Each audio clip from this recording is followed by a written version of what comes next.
network. Tingnan ako. Okay. As you can see dun sa mga tabi ninyo, meron dyan patch panel. Ano? Ito po ang tinatawag na patch panel rack or open bay rack. Sa industry, hindi po ganito yung makikita ninyo. Ganon. No? Yan po yung server cabinet rack. No? Then, dun sa mga malalaking company, talagang malalaki talaga siya. Ano? Yung matataas. Pang server talaga siya. Yun yung usually ginagawa sa bangko, sa mga, basta sa mga malalaking company, no? Doon nila naka-store lahat yung mga server nila, no? Nandun lahat. Para siyang cabinet na malaki. Then, marami siyang slot. Ito, ang slot nito, 2U. Kung sinabing 2U, dalawa lang ang pwede sa loob. Siyempre, pag 3 or 4, yun yung tapos sa loob, no? But then again, going back, ito po yung ating tinatawag na open bay rack, no? So, ang open bay rack po is kinakapitan natin ng, ito po ang tawag dito ay raceway, no? Metal raceway. Dalawang klase po yan. Meron po tayong plastic and metal, no? Iba po yung plastic molding, ha? Kasi yung plastic molding is square po yun na parang kaganyan sa pisame. O sinabi kong slotted, meron po ito dito. Para saan po ba ang function nito? Actually, mali nga ilagay yan eh. Kasi ako ang hindi naman ganyan ang mali ang nilagay ko. Ito talaga, nakalagay yan is dito. Kasi po, ang purpose po niyan, sa mga ganito po, nakaganon po yan. Ano? Ganyan. Ganyan po ang lagay niyan. Bawat isang slot po, isang pin. Yan. Then, naka-attach doon sa switch hub. Dito po. Dito sa patch panel. O kaya sa switch hub. No? Yun po yun. Anong purpose? Para po hindi siya octopus, no? Alam nyo agad kung saan. And then, syempre, dapat may tagging. Nakatagging niya. For example, parang yan. May tagging yan. No? Para alam po ninyo kung anong line yung nakakonect. Kung PC1, PC2, or PC3. Next po, ito po, ang tinatawag po nito is, ito yung tinatawag na patch panel. Na, ito po ay 48 port. Bakit sinabi 48 port? Common sense, apat yung kanyang pin. So, 48 po yan, no? Ang tawag po dito pala, pag isa lang is keystone. Keystone po. Opo, as in key. No? Pag isang piraso lang po. No? Kasi po ito yung napapalitan. And obviously, this is a switch hub, no? Or hub. And then, ito po yung ating router. We have the watt and the WAN. Actually, parehas lang din naman yung ano yan. Parehas lang yung router na yan. Pinag-iba lang. Nilagay lang ng tagging, no? And then, this is the I/O, the input and output. No? Usually, nakikita ninyo ito saan? Sino na nakapunta ng kwartong walang kusina? Tawa si Sir, parang alam niyo Sir yung kwartong walang kusina. Ha? Tapos yung may pamaypay na nakaganon. Tapos yung may masanas na nakagagas. No? Usually, ito po nakikita to sa building. No? Kasi po, ginagamit ko ito sa mga hotels po. Dapat lumipat pala tayo sa ano. Kanina. Hindi ko makita yung internet through LAN cable, kakabita po nila sa nakita. Okay? So, ano pa? So far, yun lang po ang ating nilalaman ng patch panel. Then going back dito sa network diagram. Siyempre, pag gumawa po tayo ng network diagram, first, meron tayong computer, which is the server and client. Tayo magkabalta dyan. Yan na po yan, ano, server client. And then we have the I/O, the input and output. And then the ISP or the internet, of course, yung supply ninyo ng internet. And we have the patch panel. Yung po yung patch panel na yan. And then yung WAP, WAN, and LAN. And then the hub or the switch hub. And of course, the router. Yan po yung bumubuo sa ating network diagram. Plus, optional, siyempre, kung meron tayong ilalagay na printer.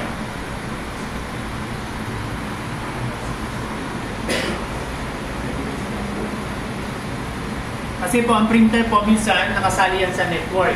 Isang printer, pero lahat kayo pwede mag-print. Diba? Nakuha po ba? Okay. But at this point, hindi ko muna isama yung printer para hindi kayo ma-printo. Kasi yung printer lang naman kasi, install nyo lang naman yung server and client, lahat na ng computer, pwede nang makapag-print. Basta, installan ninyo ng drivers. Drivers di printer. Installan nyo ng printer. Okay. So, ano ibig sabihin ng WAP? Anong meaning ng WAP? Yung WAP, yung maganon-ganon. Ba yun? WAP. Wide Access Point, di ba? Correct me if I'm wrong, pwede kayong magano, search kung tama ko. Wide Access Point. Yung one naman, Wide Area Network. Correct me if I'm wrong, ha? And then yung one, Local Area Network. Yung Wi-Fi naman, Wireless Fidelity. Tama ba? So, yan po yung ating mga terminologies for the network diagram. Okay, next. Ito yung given. Kita ba ako dyan? Naharangan ko ba? Hindi naman. Ito yung given natin. So, ang given natin is internet, output, input, and the router. So, sa internet, we have 1, the output 2, input 3, and router 4. So, ang sabi, ang internet daw, okay, focus na tayo dito ha. Ito na yung ating given, focus na tayo dito. So, ang sabi daw po, ang internet, kakabit mo sa patch panel 4.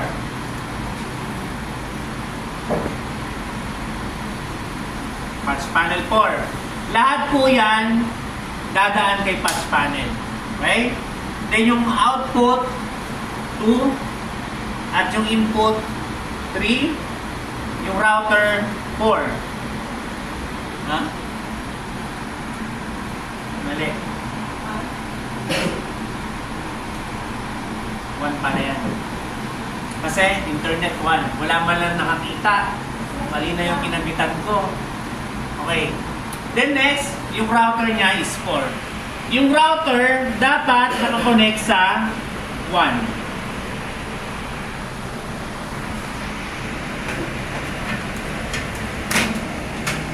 Ito yung router, no? So at the back of the router, meron niya pin, no? May patch pin yan, ano?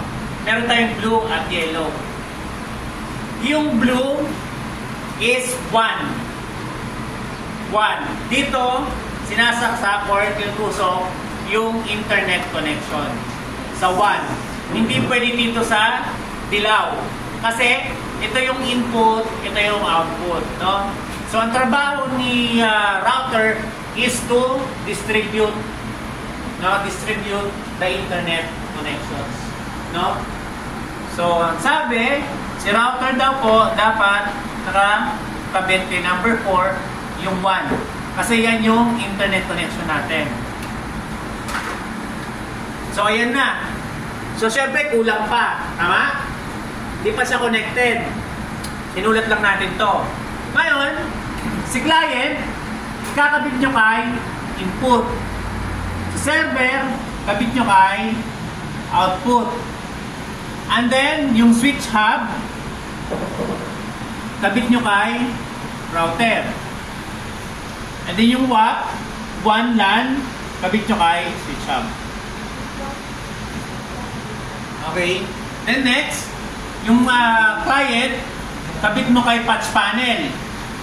So, ito yung input, kabit natin kay number 2. Yung output, kabit natin kay number 3.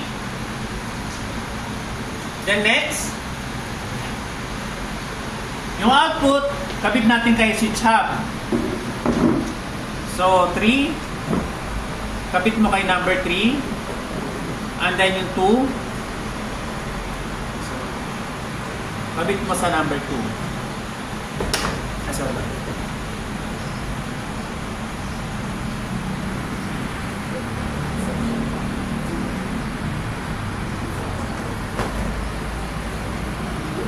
Connected po ba siya?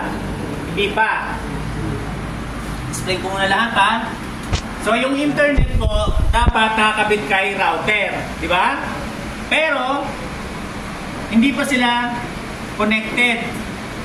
So itong 1, connect mo kay 4. Ayan. So, connected na po sila sa isa't isa. Basta po, ang key sa patch panel, dapat laging dalawa. In, out, in, out, in, out, in, out. Okay? So, explain ko na. So, si internet po, pumasok kay patch panel, lumabas, pumasok kay patch panel, lumabas, papunta kay patch panel 4, lumabas, papunta kay router, and then, pumunta kay switch hub. Then, lahat nito meron na. Okay, kay switch hub po kasi, pag once yung isang port ni hub is nilagyan mo na ng internet, so lahat po yan meron ng connection, no? For example po, ito, no? Ito po yung internet connection mo. Kahit saan po dyan ipasok, lahat po yan magkakaroon na ng internet connection. No? Kaya as you can see po, yung network natin, ang dami nakasaksak, kasi lahat po yan is nag-consume ng internet po. Intindihan po? Okay. For example, ito yung ating switch hub.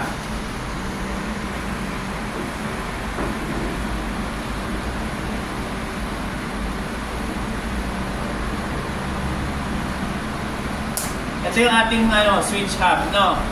Tapos, ito yung ating internet. Pag pinasok ko yung kay 1, lahat to meron na. May internet connection na yan. Sir, sabi nyo kahit saan. Okay, pag pinasok kay 7, lahat dyan meron na. Pag pinasok ko kay 9, lahat dyan meron na. Pag pinasok ko kay 12, lahat to meron na. Pwede kayong mag-network na computer. Nakukuha ko ba? Tanong, kay switch hub? Ang trabaho talaga ni switch hub is mag-distribute din, no? So, no question kay switch hub. So, pumunta si router dito, may internet. So, itong 2, 3, 4 meron na. So, yung 2, pumunta kay switch hub, ay kay patch panel, lumabas, papunta kay input, papunta kay client. Okay?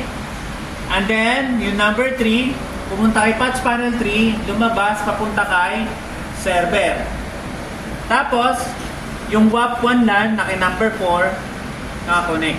So, lahat sila connected na. Okay? Sir, ano po ba ang trabaho? This is a network diagram, then I am explaining lang muna yung internet connection. Sir, pag walang internet, paano po? Okay. Pag walang internet, sige, alisin natin, no? Si server and client, magkikita pa rin yan, no? Kasi, si server, si client, input, pumasok kay patch panel, lumabas, papunta kay switch hub, and then pumunta kay 3, lumabas, papunta kay 3 patch panel, papunta kay output, papunta kay server. So, ibig sabihin, connected silang dalawa. Using patch panel and switch hub. Okay po? Naintindihan? Doktor, mga pilalakay. Naintindihan mo ba? Opo. Okay. Sir, para saan po ba itong WAP tsaka WAN tsaka LAN? Para saan ba ito? Ha? Para sa mga wireless device. Yes, wireless device. Cellphone, Wi-Fi. Na, ito yun. Kakabit lang ninyo to, Wi-Fi. Nakuha ba? Itong switch hub na to, hindi lang kay number 4 din. Pwede nyo ikabit kay number 3, pwede ikabit kay number 2, pwede ikabit yung number 1. Kasi, ang sabi ko nga kanina, kapag yung internet pumasok kay 1, yung lahat ng port, meron na po yung internet connection. Ito po yun. Itong dilaw na po sa likod. Kaya nga po ang ginagawa ng iba sa household, no? Sa small network lang sa bahay, di ba? Sa provider natin, meron silang binibigay na router. Tama, mali? Sino ba yung laging sira ang internet? Converge. Converge na laging down ang system. Kasi, si Converge kasi, ang alam ko, si Converge, bumibili lang din sa kay PLDT. Bumibili lang siya kay PLDT, tapos pinalalakasan ni Converge yung signal. So, yun. So, anyways, yung galing dun sa provider yun na router, no? Kung mapapansin ninyo, no? Kung mapapansin ninyo,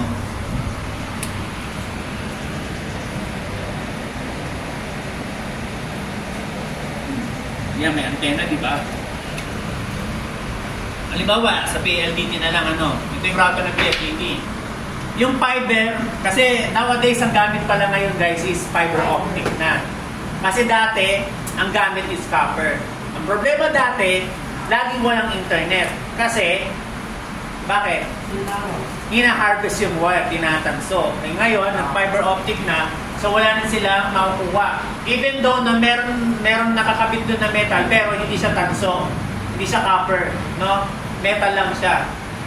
Na parang pang-support doon sa fiber optic. Kasi yung fiber optic, salamin lang siya, no? Ray of light ang dumadaan doon. Ray of light.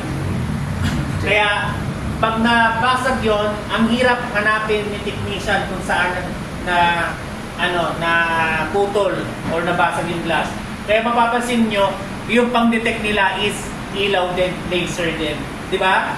Sino nakapansin nun? Kapag nagpapagawa kayo ng sa bahay, nagpapaservice kayo pag wala kayong internet. Yung ultraviolet or yung kulay pula. Yes. Titignan nila doon kung continuous yung lightning nila. So, going back dito, kapag yung router po o yung inyong provider is nagbigay ng router,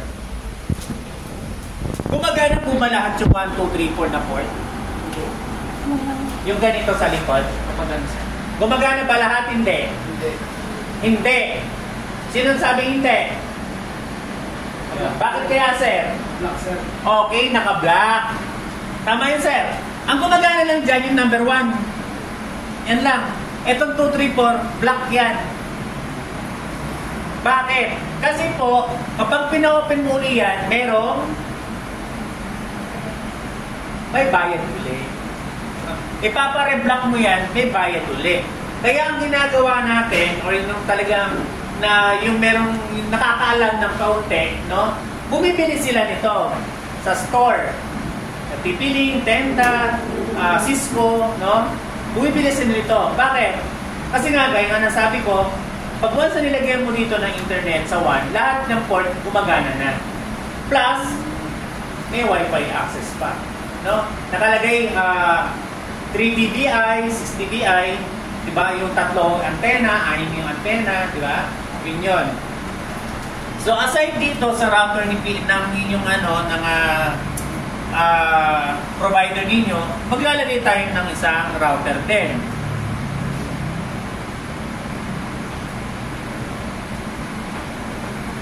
Yan po, no? So ito yung nasa store, binili nyo sa store. So, siyempre, kukuha tayo dito kasi 1 lang eh. Number 1 lang. Kukunik mo ngayon sa 1. So itong 4, meron na yan. So itong 4 na to, pwede mo nang lagyan ng kable. May 4 na computer ka sa bahay. Connect mo na dito. Connect mo na dyan. Unlike dito, isa lang ang mako-connect mo. No? So, dito, na-expand mo na.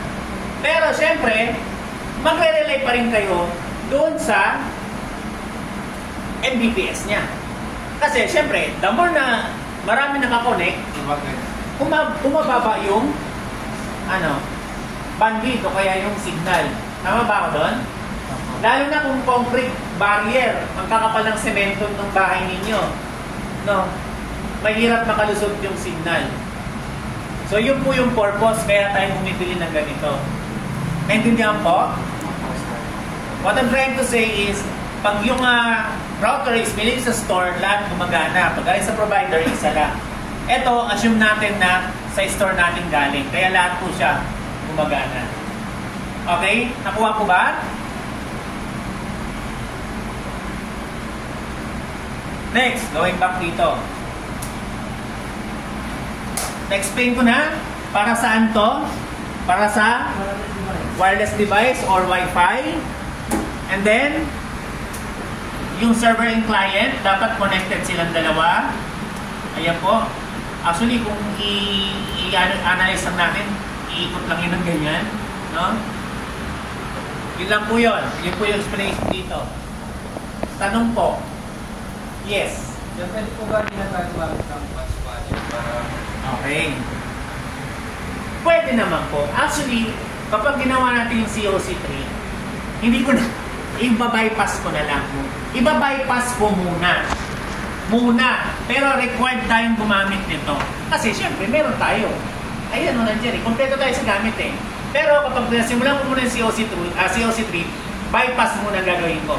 Kaya po pinagawa ko kayo ng kable na dalawa, yan po yung gagamitin ninyo.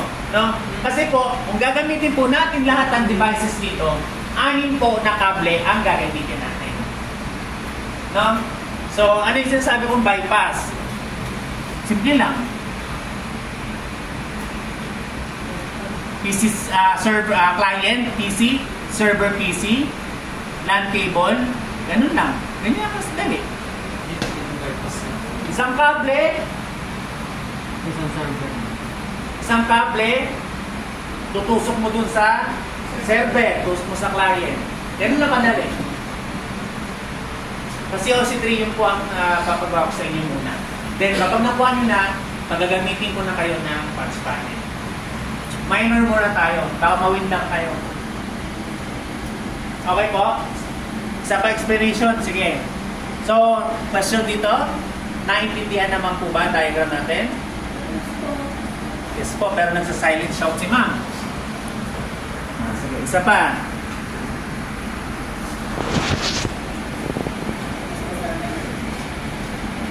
Okay, baguhin ko yung given.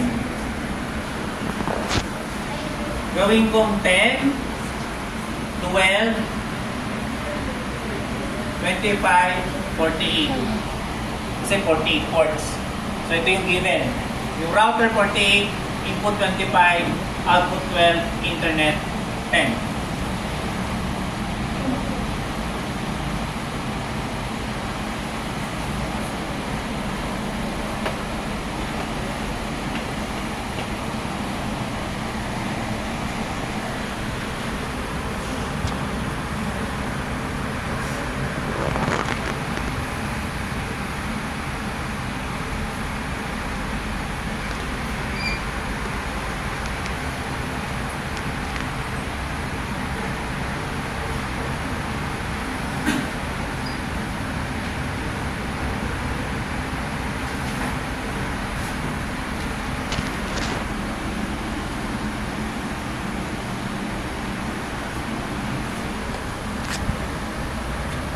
Paano pala pag itong given?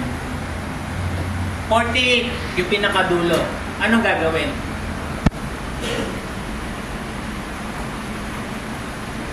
Anong gagawin? Paano mo ba magdodrawing ka ba ng 48 din?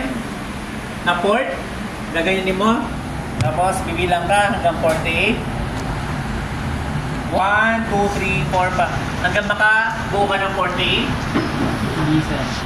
O, paano? Kahit naman magkabalik-baliktad sir may internet pa rin naman. Kasi naman po siya kung... Hindi, I mean dito sa diagram, sa drawing.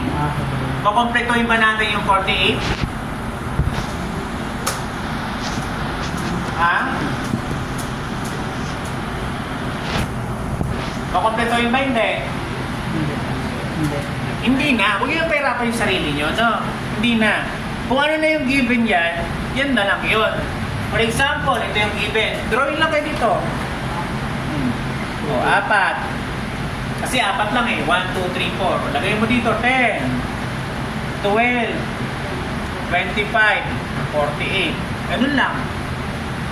Huwag ka na mag-drawing ng mahaba na 48, di ba? Divide 2, 24. So, 1 to 24, tapos 25 to 48. Hindi na ganun. No, so, i-shortcut nyo na lang. Ganyan. O, tanong ng bayan.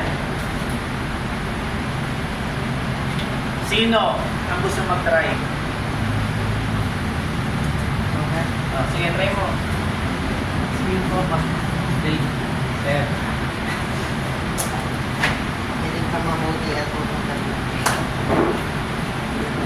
Naiintindihan ko ba? Oh, sir. 55. Kukonekta ko lang ito, di ba, sir? Sige, drawing ka lang dyan. Ano ba yun? Kalimutan ko na. Albert, Patch.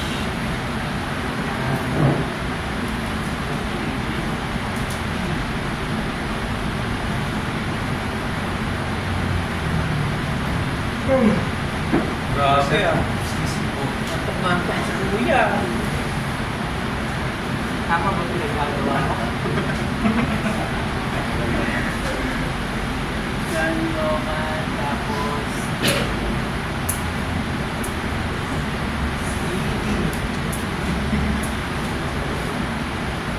Wala akong bata sa...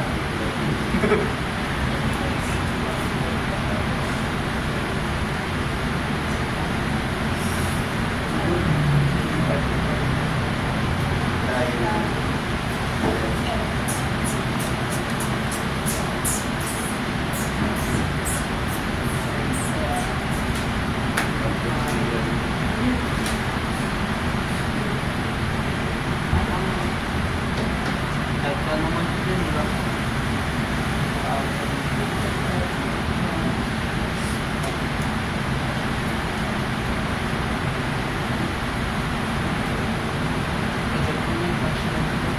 Kunin ko na. I-check mo na. Ay, check.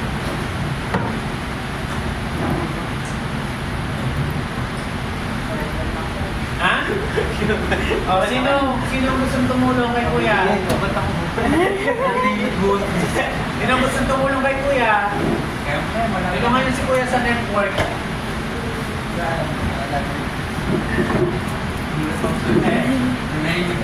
Nararamdaman ko si Kevin na tumaas na kayo.